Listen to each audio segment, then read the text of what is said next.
Well, good morning, everybody. Just waiting for a few people to join. We've got another minute or so before we actually make a start. But thanks for joining us this morning. We'll be back to you in a second or two. Thanks.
Good morning, everybody. It's Chris Booth here. We're just seeing a few more people just joining the webinar, so I'll give it another minute or two before we make a start. Thank you.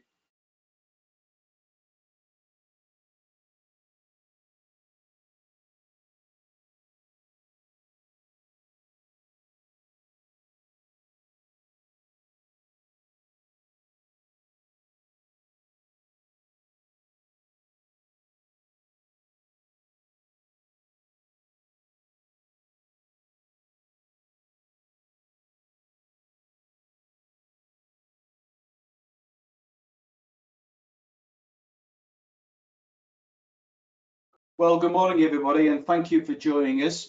Great to be with you. We're going to be making a start now with regards to the webinar. Just a couple of housekeeping things. If you've got any questions as we transition through the presentation this morning, please pop them into the questions panel and we'll deal with those at the end. And at the end, as you leave, there is a questionnaire. If you do have a chance to fill that in, that'd be really helpful to us. It kind of helps us improve on these as we go forward, but really appreciate you joining us this morning. I'm Chris Booth. I'm Healthcare Account Manager with ITHealth. I've been with the business now about 11 years and I've been working in healthcare IT for 25 years plus. I would like to, it gives me great pleasure actually to welcome Richard Pilkington. Richard, would you like to say hello? Good morning, everybody. Yeah, I'm Richard Pilkington. I'm the IT Security Manager at the Clatterbridge Cancer Centre. I've been in IT in the NHS for, I think it's about 30 years now, but I've been IT Security Manager for about 6 years. Thanks, Richard. Great stuff. And we'll hear more from Richard in a short while. Most of you probably know something around IT Health, but just as a quick introduction, we've been working in exclusively within healthcare now for about 30 years, and you'll see on the screen, hopefully, some of the areas that we work in. We're going to focus in today on our assurance dashboard, which is kind of all around that compliance and assurance piece. But if anybody's got any questions on any of these, please get in touch with us after the event today. We also work with some key partners. Some of you will probably know most of these. Got any questions around any of these, please let us know. We're more than happy to talk to you. And we have two products, one of which we're going to talk about today. Our other product is our secure IT solution, which is a two-factor authentication solution. It's been very popular recently, especially around things like MFA for privileged access management. But we've got quite a lot of NHS organisations using that as well. So nice to develop our own products. But today we're going to want to talk about assurance and kind of share with you more about how our assurance dashboard is helping many trusts, nearly 100 now actually, keep an eye on their network and keep an eye on what's going on and make sure they know they've got level of assurance. And the tagline we've used for some time now is, if you connect it, protect it, making sure you've got that full visibility across your network, whatever that network might look like. And in the early days of this solution, going back to 3 years ago now, we first started to develop this. We were talking to a number of kind of long-standing customers of ours. One of them was Nottinghamshire HIS. And Mike Press, the CTO down there, posed this picture and said, look, this is the problem I have. We have lots of software, we have lots of hardware, lots of interrelationship and lots of people, and I really don't know what's going on my network. I get conflicting information, and the table on the right-hand side here were most of the solutions that they had that were kind of giving conflicting information. And clearly it was important that we got a view of what was going on. And initially it was kind of around what's going on with things like patching, but it's grown much more widely than that now, as we're going to see as we transition forwards. And some common challenges that we see, we face on a day-to-day basis that you'll probably will speak to you is getting visibility and transparency of your network, of all of your assets, whether they be a PC, a server, whatever they may be, a firewall, a switch. Looking at vulnerabilities and understanding what those vulnerabilities look like, whether they be a CV vulnerability, a CareCERT vulnerability, where are they, what do they mean against them? And then obviously when we start to think about those external pieces around standards and compliance, whether it be DSPT, which we're going to come on to, whether it be CareCERTs, whether it be Cyber Essentials Plus, getting the data together in one place and managing that data, and then applying the right resource at the right time to do that is a key thing as well. You know, and again, reporting, whatever your reporting looks like, and that might be reports that you have to generate on a weekly basis, 2 weekly basis, monthly basis, annually, pulling all that information together in one place and being able to make sense of it and report on it. When you're busy, when everybody's busy as well, and we're trying to utilize our resource the best that we possibly can. We know we've got limited IT resources. We know, again, everybody's busy. We know there's a lot more going on now in trying to deliver additional services, etc., etc. And we also know that cyber threats are becoming more complicated and more frequent. It's a complicated picture out there. So again, understanding what that looks like and identifying those risks is really, really important. So we put together this solution. Say it's about 3 years old now. I'm going to come on to it a little bit later on. We're going to work through some examples of that. But effectively, it's a single view, it's a dynamic environment, and it gives you that ability to see all that information in one place and manage all of those aspects that are hitting you on a day-to-day basis. I've mentioned some already, I won't repeat myself, which is going to go into more detail. So that's what we're going to talk about today, and so we call it our assurance dashboard. So I'd like to hand over to Richard now, who's going to take us through their story and their journey they've been on now. So Richard, over to you. Thanks very much. Thanks very much, Chris. If we could just go on to the next slide, please. I sound like Chris Whitty, don't I? If we could, the Clatterbridge Cancer Centre is in, for those that don't know, is in on the Wirral and in Liverpool, in the northwest. And we are a specialist cancer treatment centre, one of the biggest in the country. We have 3 main sites. We opened our 11-storey Liverpool site last July, in the heart of Liverpool, in the city centre. That was because 70% of our patients came from over the water, as we say. So we opened that last year, and I'll come on to that a little bit later on. We also have a lot of peripheral clinics for chemotherapy and outpatient treatment. They're spread in hospitals across Cheshire and Merseyside. We have 1,500 staff. We have around 1,800 desktops and laptops, 420 VDI devices, which came on board. We went live with when we opened the Liverpool Centre. We have around 450 servers and 1,400 IP phones, all Cisco. So yeah, we are part of the Cheshire and Merseyside STP, Sustainability and Transformation Programme. We are one of around 29 trusts as part of that group. I'm actually on the core group for Cheshire and Merseyside Cyber Security Group, and we meet every other week, and we are constantly looking at solutions and the best ways to get the best bang for our buck, and to standardise as much as possible across Cheshire and Merseyside. Next slide, please, Chris.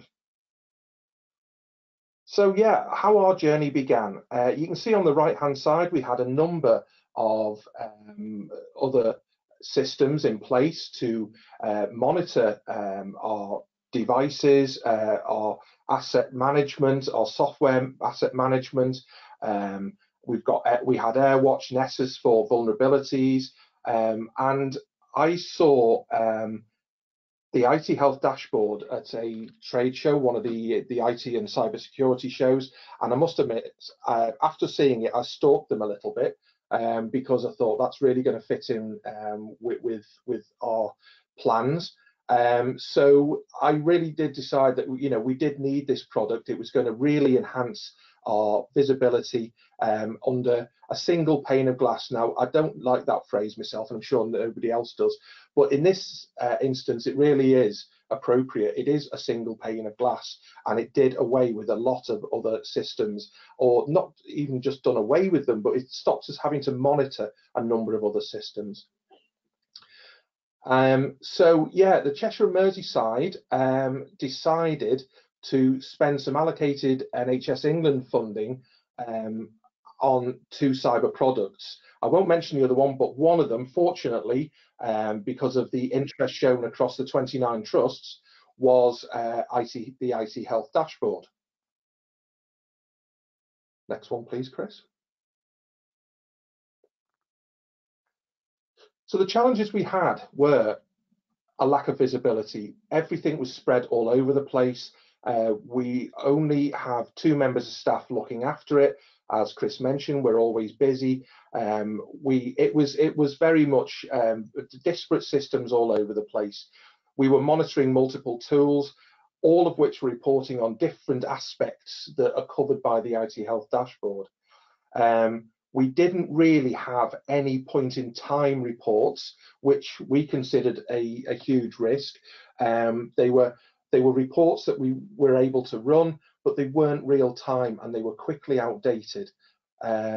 So we were using Excel spreadsheets. I mean, I'm sure quite a few people are, for the CareCERTs. So when the CareCERTs land on a Friday, we were adding them to our spreadsheet and adding some text about what we'd done with it.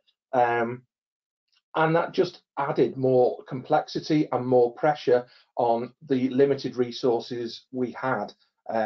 So cyber reporting, as we know, always time consuming, especially if you're going around a number of systems, monitoring a number of systems, pulling reports from a number of systems.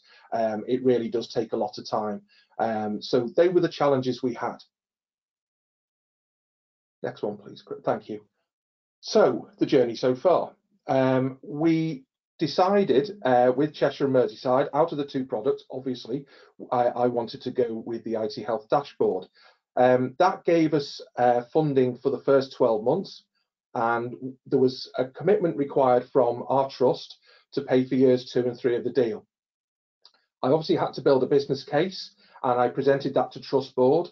They were very impressed with the product, and there was certainly no question about funding years 2 and 3. So it was all booked in and paid for, and all booked in for July 2020, in the middle of, or just as we were coming out of the first lockdown. It was the first opportunity we had. So, and as it says there, we as a trust have never looked back after installing the ITHealth dashboard. I'll come on to that later. So the advantages: we've never missed a CareCERT. The CareCERTs are all in there. They list them as whether they are done or whether they are still outstanding.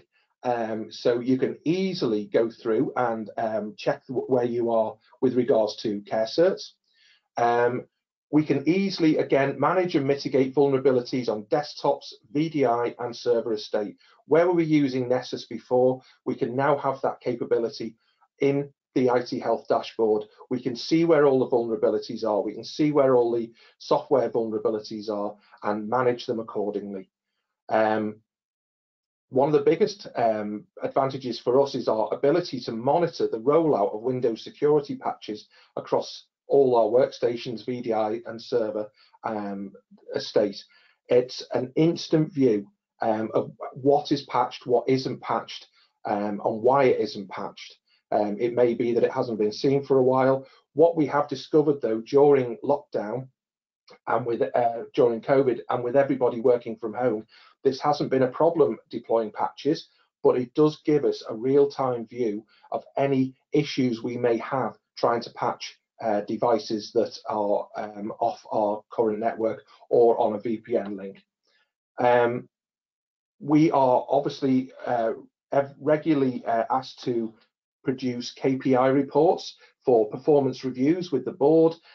Beforehand, it was a real task to come up with these figures, but it's so easy now to generate easy to read reports straight out of the dashboard for these performance reviews, and again goes down very well with the board. They look professional, and it's a real step forward for us. The other major advantage is, with us using multiple systems, we now can have the whole of the operations team, as we call it at our place, which is the security team, desktop and server team, and also the service desk, all have access to the dashboard. So we're all using one single tool, we're all getting the same information. And again, that's brought us all a lot closer together. So the server team aren't just sitting there looking at PRTG and looking at their systems. The service desk are not just sitting there and using, obviously they're using their ITSM, but they're using the dashboard constantly to look up what devices are out there, who's owning them, who's logged into them, what the patch status is, what software is on there, and it's all pulled us all together under this single pane of glass. Next one, please, Chris. I've just mentioned, there you go, the single pane of glass, but we've vastly reduced the time required for DSPT returns. All the assertions for the DSPT, I think the dashboard covers 81 of the cyber security questions within the DSPT. Now that's a very high percentage, and as you can imagine, that's really drastically reduced the time required for for working on DSPT, because the information is there. And I know Chris is going to come on to DSPT a bit more detail later. We're also now working towards Cyber Essentials Plus. We achieved Cyber Essentials in November 2019, and we're now just coming to the end of CE Plus. We're also about to embark on ISO 27001. And basically, it's made this a reality. The reports that you're doing for DSPT are very aligned to the CE Plus. So, it really, again, takes the backache out of achieving these accreditations. The customer reports available from the ITHealth team are excellent. There are hundreds of reports readily available. If you want any custom reports doing for you, the team are more than happy to build that report with you and make it available, to other teams as well. The support from customer support is excellent. Cannot fault it at all. You ask a question, it gets answered straight away. Next one, please, Chris. That's great, Richard. I'm sure there will be some questions from the audience later on, but I've sort of got a few questions that I'd like to ask you, if that's okay. Yeah. Just a point of qualification, the DSPT is 81% of the cyber mandated requirements, 81%. So it's quite a big chunk. So yeah, we'll come on to that later. So you mentioned that you built and moved some of the organisation into a new hospital when we first started. How did the dashboard help you do that? Yeah, good question. It was absolutely key to us moving. It actually went live just at the time we were opening our new hospital in July, which was very fortuitous. Because we are based on the Wirral site as an IT department, because there's a severe lack of space at the new site, even though it's huge and it's 11 stories tall, it's all pretty much dedicated to patient care. So as an IT department, we're based on the Wirral site, and it just gives us full visibility of everything that's over on the 3 sites. We also have a site at Aintree Hospital in Liverpool. So it just gives us full visibility of all the sites under this one roof, and it enabled us to see where all the equipment is, what's being patched, and without actually having to leave the desk at all, we can do an awful lot through the dashboard. So it's absolutely crucial for us, being off-site from the main site, that we have the dashboard and we've got full visibility of everything. Great, thanks. That's great. Thank you. This might be a tough question for you, but if there is one aspect of the dashboard which you think is the most beneficial, could you come up with just one? I know there's many things in there, but is there one thing that kind of stands out for you? The one I think is the one I mentioned earlier, the fact that it can be used by all the teams across the operations team. I think that, I know, you know, it's not an individual feature of the ITHealth dashboard, but it's brought everything together. So we're all using the same product to view the same assets, to view the same results that are coming out of the assets, from the assets. And I think that has made such a difference to our operations team over the past sort of 9 months, 8 months. It's become invaluable for everybody. The service desk certainly couldn't do without it. The server team certainly couldn't do without it. Obviously, the security team couldn't. And I think that as a feature, that is one thing that's come out of having the dashboard, is that visibility for everybody under that one umbrella. Great, thank you. And the last thing, this week we shared with you, as obviously we do with all of our existing customers, some of the new developments that are coming along. Have you got any kind of thoughts on some of those? I know you're quite excited about them at the time, so. Yeah, and I still am. Yeah, there's some absolutely amazing enhancements coming, and I know Chris is going to mention the DSPT side of it, but there are some absolutely incredible enhancements. And in fact, the funny thing was, my colleague and myself were on the call, and we had 2 questions that we'd like fixing, that sort of, you know, that bugged us a little bit. And before we even managed to raise those, they were fixed. So ironically, you know, we were kept quiet actually, because the only 2 things that we could come up with that really needed a tweak were tweaked, and were already done. But yeah, there's some absolutely amazing stuff coming that's going to make life so much easier again. And anything to make my life easy and the staff's life easier is a winner for me. Great stuff. Thanks, Richard. That's great. So that's really useful. And as I said, maybe some questions later. I'm going to just do a quick demonstration now and touch on a couple of those new developments that are coming very shortly. But kind of helpful to kind of let you see what this thing looks like and how it works and how dynamic it is. So you've heard Richard talk about what it means to the trust. This is what we call the Windows Assurance tab. On this view, we can see quite a lot of information, but just very quickly to kind of run through a few things here. We've got the ability to search on any asset that we're discovering at any time, whether that be by IP address, by name, by user, etc. We've then got a whole load of tools here that we can use to get under the bonnet to have a look at what's going on behind the scenes, look at the knowledge base, etc. And then below that are all these nice blue tabs here, which we've built out, which are really the key focus, and very straightforward. Everything's a single click away to get to all this information in context. But the navigation of the dashboard is very straightforward. Anything that's in red needs your attention, and we'll have a number against it. You see 6 against this one. I'll come back to this one in a second. Anything in blue is for information, usually has a number against it, and anything that's in grey over on the right here has a 0, doesn't require any attention. Also indicated by the radio buttons as well, red and green. Now the dashboard is dynamic in nature. The idea being that this is pulling information in an agentless manner from assets natively, and is giving you that direct set of information that you can then take action against. So anything in red. And the dynamic nature is fairly straightforward. I can click straight through to those 6 PCs here that don't have any AV on them. If I wanted to, I could then jump directly into one of those PCs to do more diagnostics and more work. And there's a whole load of information available to me at that point as well. Richard mentioned how we manage CareCERTs. We've actually automated the entire CareCERT process. We're taking feeds in from NHSD. We're then managing those. We're then feeding you into that dashboard, into your dashboard, and then obviously scanning.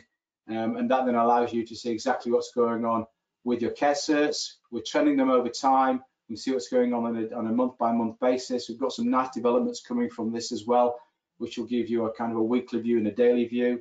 And then you can very quickly see how those CareCERTs impact you. Green and red radio buttons again, we can see what the release is. Have we found any? Has dashboard found any? Are there any outstanding? We can link straight through to that. We can also, if you want to, apply some local workflow. So there may be CareCERTs that are coming out that require you to have workflow. Let's say a high or a critical CareCERT comes out, there's a requirement there to report back up to NHSD via the portal within 48 hours. There could be clinical impact. You need to just record that, and then you've got that long-standing historical record of exactly what you've done. So again, that's a really nice feature to do that. And there's more coming with that workflow, as Richard mentioned earlier. But we didn't want to just leave it as CareCERTs, because we're also aware that there's a whole load of CVEs out there. So managing CVEs natively is important to us as well, and we're doing a lot of work around this as well in terms of managing these risks. But this is a CVE view against software vulnerabilities by asset. So again, we can see the vulnerability type, the vendor, the installed version, how many CVEs affect that, what the risk score is, and how many installations that you've got of that one. So again, this is all about applying the right resource at the right time to make sure you can manage those vulnerabilities. Again, it's all in context at the top here. We're now just kind of going through these tabs. So CVEs, and more to come on that about managing that risk. And at the same time, again, in context, what's going on with your Windows patching and updates. On the left-hand side here, we can see all their desktops. They're color-coded. Anything that's within 30 days is green, between 30 and 90 days is amber, and above 90 days is red. They can be changed to meet your local requirements. Desktops and workstations on the left, and servers on the right, clearly more red on the right because it's more difficult to reboot servers. But again, dynamic view, again, we can click through to those devices and see exactly what's going on, and we're trending that over time as well. Now clearly we don't have all the time to share everything with you from the dashboard. We can do that later on if anyone who wants to do that kind of a more one-to-one, but this is a new piece for us. This is what we're doing around the DSPT. We've already seen what's going on with CareCERTs, but DSPT is a real big piece of work for most people. So what we've done is we've taken the DSPT spreadsheets. We already said earlier that we're able to meet 81% of the cyber mandated requirements, and we've put that into a dynamic format, which it's a bit small. I'm going to pop out a little view in a second, but effectively just to navigate through this, we've got a radio button to allow you to select whether you're a trust, a CCG, CSU, etc. Load the DSPT type. We're currently looking at DSPT to the 2021 version, and we see that version listed down the right side. I'm going to come back to this supporting remote notes table and column in a second, but we've got the assertion, we've got the evidence reference, we've got the evidence text, and the tooltips on here. Now, what we've done here is we know that we're scanning your assets, or the dashboard is. It's sitting on your network, it's scanning them at frequencies to be agreed, and it's collating that information in the background. What we then need to be able to do is surface that information out. So just an example here, 6.2.3 says all user devices subject to AV protections, etc. And we've now got the ability to go directly into either view or export all the information related to all those desktops with antivirus, without antivirus, servers with and without antivirus. Now, if you can imagine the amount of work that needs to be done to go and get that information, to be able then to submit that as part of your DSPT submission, or actually if you just wanted to look at it, because this is live information, at any time if you're subject to an audit or any questions, we can then surface that out, again, either by viewing it or exporting it directly out. And this is kind of a view that you would expect to see in an AV environment. We're kind of seeing the products that are in place, see what's been used, when they were last updated, etc. So if you were to extend that logic out into the full DSPT requirement, you can see how powerful that's going to be. And that's one of the developments that will be certainly in the dashboard in the coming weeks. So we're really excited about that. We know it's going to make a massive difference to people kind of managing that process. But again, back into the kind of normal kind of business as usual environment, what we're seeing here is a bit more trending information. This is around Active Directory. We're able to see users and computers that have not been seen in the last 60, 90 days. That might probably would tie into your disabled device list. And again, trend that, pull out information around users created, admin logons, domain admins, everyone shares. Again, all these things are kind of fitted into DSPT and Cyber Essentials Plus, and we graph that and expect to see more graphing and more trending as we move forward with these developments that we've kind of mentioned earlier. The dashboard is a tool for use on an operational level, and this is a view that you could say could be used by your desktop team. We call it computer discovery. So in here, we're seeing a lot more detail about those assets that are deemed to be computers. We can see all of our domains. We can detect domain and non-domain machines, and much more detail here. So, you know, again, we're seeing things like desktop antivirus, ATP. If ATP is broken, it's not going to work. They're on the first screen as well, that Windows Assurance tab, with more detail here.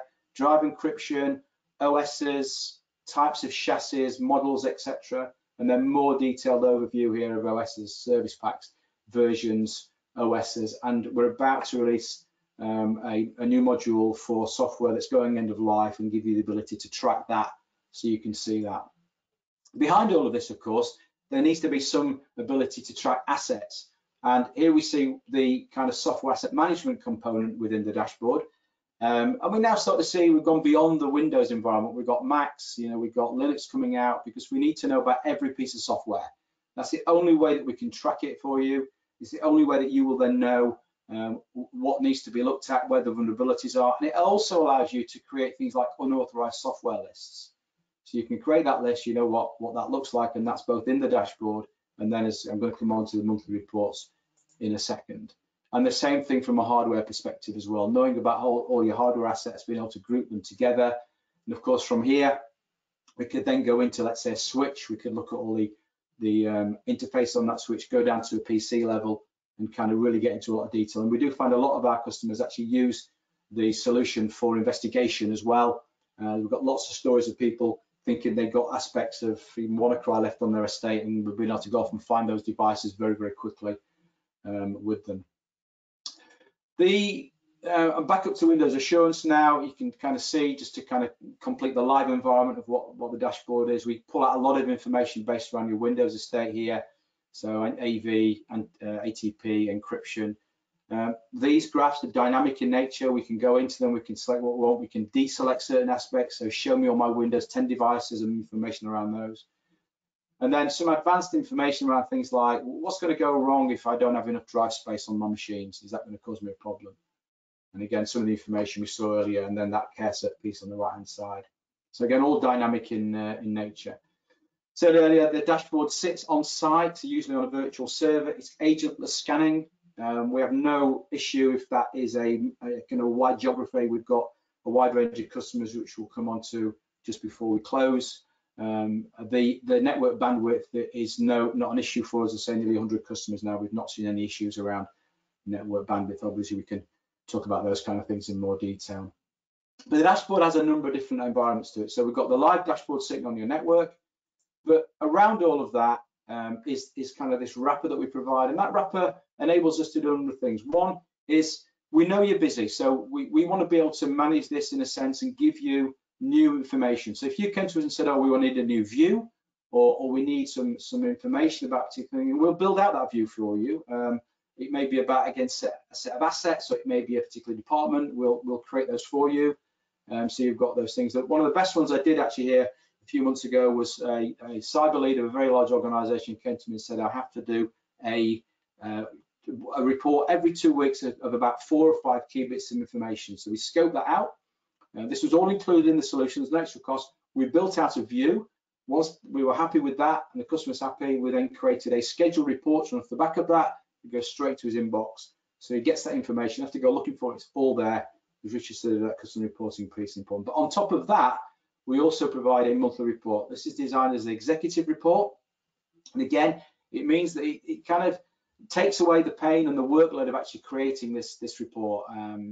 We see it as kind of an independent review as well, snapshotting what's going on, and it contains a summary page of those key data items, and then there's a whole load of other information that comes with it. You can see some of the examples here: unauthorized software, CareCERTs. We even include things like status of completion of things like that. So again, that comes out normally around the first week in the month, and it allows you to then do with that whatever you want to. But you can take any information away. It's your dashboard. You can take any information away and create any report you want, or ask us to do it at any time, to give you that information at your fingertips.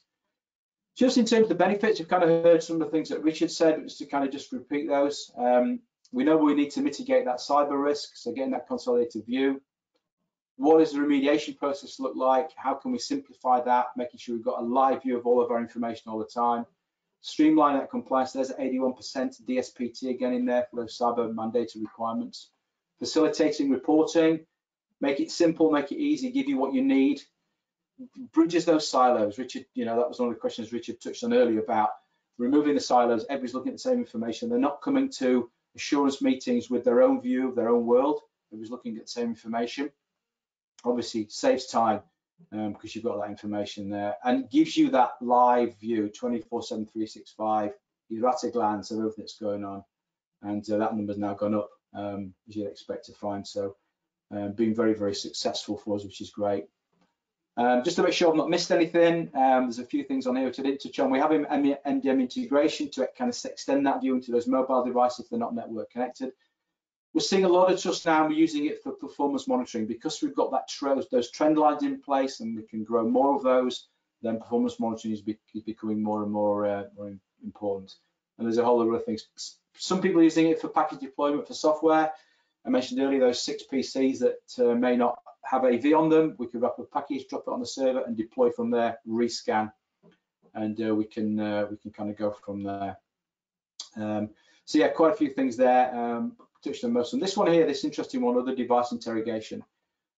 We pick up a lot of things that are on the network, some things that you may not even know about, and there's a few examples here. And we can also look for things like default password. It's amazing what we find when we start to get into that. But again, we can talk about that in more detail if people have got any questions later. And these new features, we strive to continue to develop the dashboard in line with what our customers are asking us to do.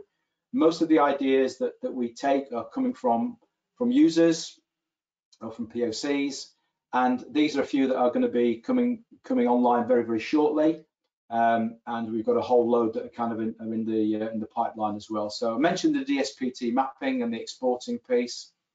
We're going to be looking at things like end of support for software, see what's going on where we've got announced end of support. Makes it much easier to see, much easier then to work out what to do and how to go that. Again, it's all in one place.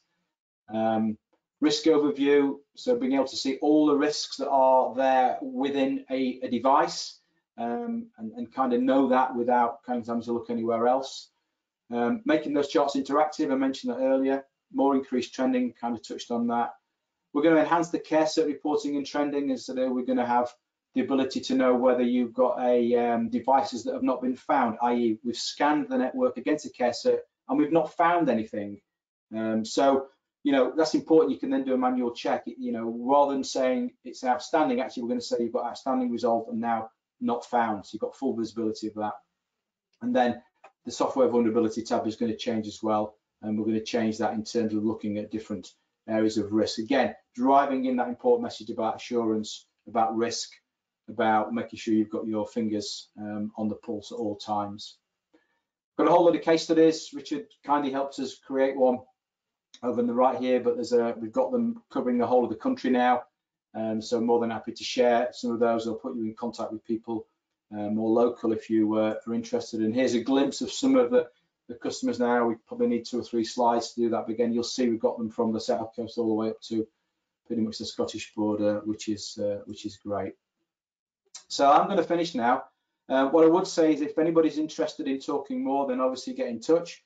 I'll just check and see if we've got any questions. We also do have a POC available. That's free at the point of use. We just need to talk to you about spin up a server, and that gives you the ability to understand how it might work in your environment, get a real good feel for it, and that normally runs for 30 days, and then we'll create one of those reports for you at that point as well. So again, if you're interested in that, then come back to us. I have one question.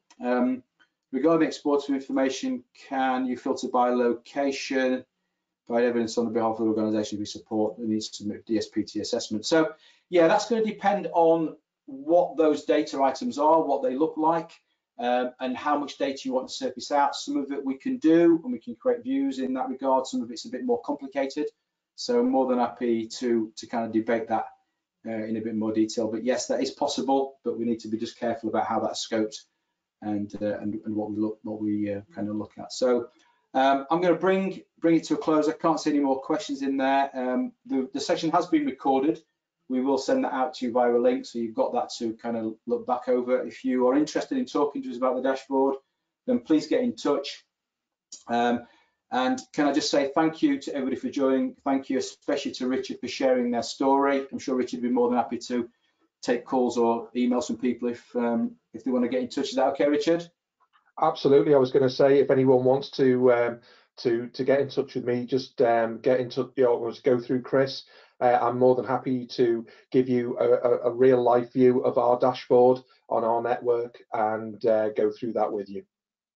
Brilliant. That's great. That's really very kind of you. Thank you, Richard. As I said, Julie, there is a questionnaire. If you do get a chance to complete that, we'd be grateful for that. But other than that, thanks again for your attendance.